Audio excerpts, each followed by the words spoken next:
Naradio, l'invité de la rédaction.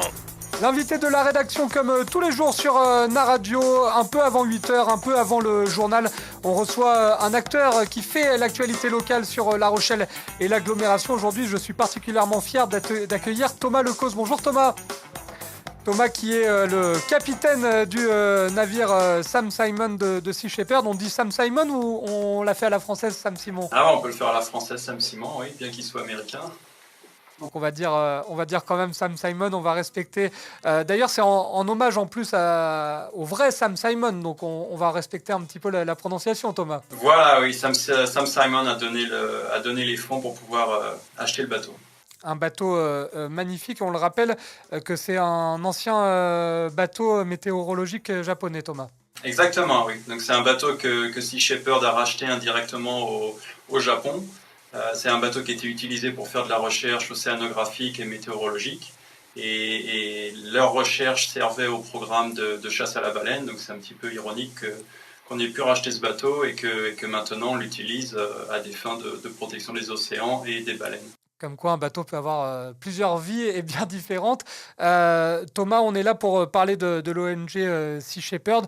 Alors si les gens ne connaissent pas forcément, vous pointez notamment du doigt les activités des pêcheurs du golfe de Gascogne. On en a beaucoup parlé. Alors là, c'est étonnant si les gens ne vous connaissent pas parce que ça a fait pas mal le buzz ces dernières semaines, Thomas, avec la petite manifestation du mercredi 27 février.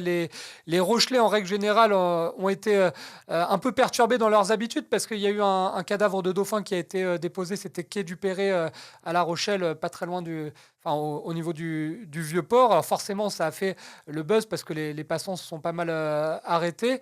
Le but, c'était vraiment de dénoncer la pêche abusive. Voilà, donc nous, le but de cette campagne, c'est vraiment de mettre une lumière sur ces pratiques et sur ce problème qui existe aujourd'hui avec les prises soi-disant accidentelles de dauphins. Et nous, on se rend compte que c'est quelque chose que les gens ne sont pas au courant. Les consommateurs ne sont pas au courant et ne se rendent pas compte qu'en achetant certains types de poissons, indirectement, finalement, ils causent ces captures.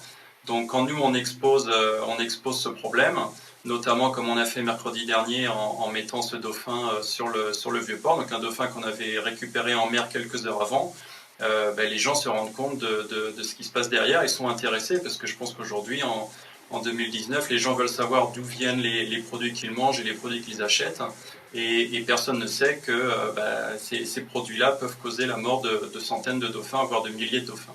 Oui, puisqu'on l'a répété plusieurs fois dans les flashs d'information de Naradio, c'est près de 600 dauphins morts qui ont été retrouvés le long des côtes françaises depuis le début de l'année.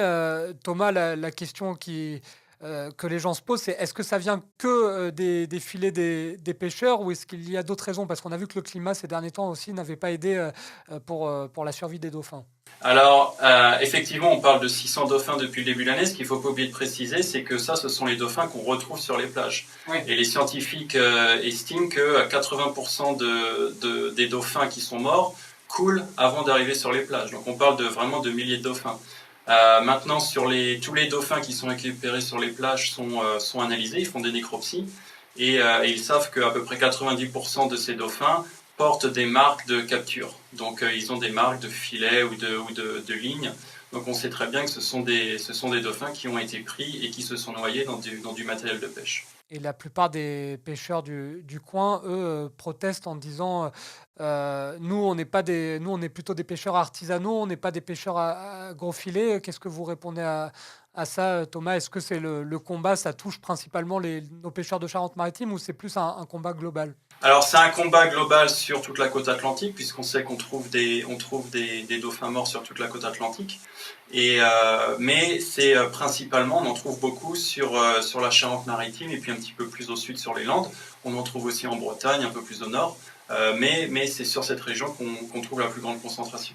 Expliquez-nous un petit peu comment ça se passe. Vous, capitaine du Sam Simon, vous rôdez un petit peu, vous traquez. Comment ça se passe au niveau de la traque des pêcheurs?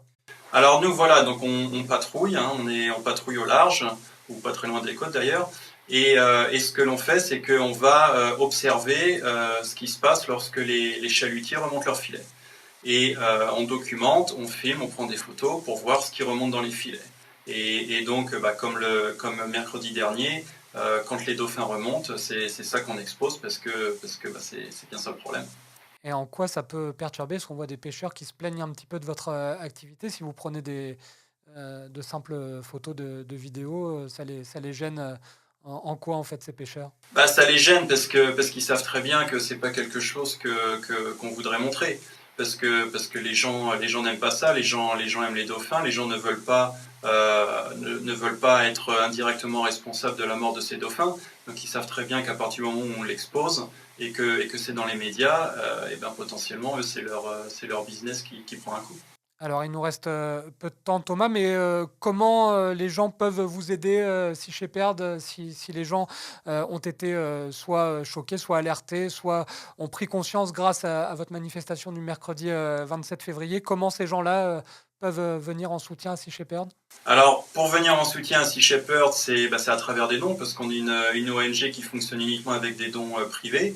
Et puis, s'ils veulent venir en aide aux dauphins et aux océans, c'est changer leur manière de consommer, tout simplement. Et les projets à venir, est-ce qu'il y aura d'autres manifestations de ce type pour alerter un petit peu la population? Écoutez, nous, le bateau est ici pour quelques temps, et le but, c'est vraiment de mettre l'accent sur ce qui se passe ici. Donc, oui, on compte bien continuer à dénoncer ce qui se passe ici et à montrer aux gens ce qui se passe. Et on est presque voisins avec Naradio. Le bateau n'est pas très loin. Est-ce que les gens peuvent spontanément d'ailleurs venir vous voir? Alors pour l'instant non, malheureusement, parce qu'on est au port de commerce et que c'est difficile pour rentrer, il y a des systèmes de sécurité. Mais on va organiser des visites du bateau à Bordeaux et à La Rochelle. Donc si vous suivez la page du Saint-Simon, vous allez trouver les dates, etc. On va publier ça bientôt pour que les gens puissent venir voir le bateau et venir voir ce qu'on fait.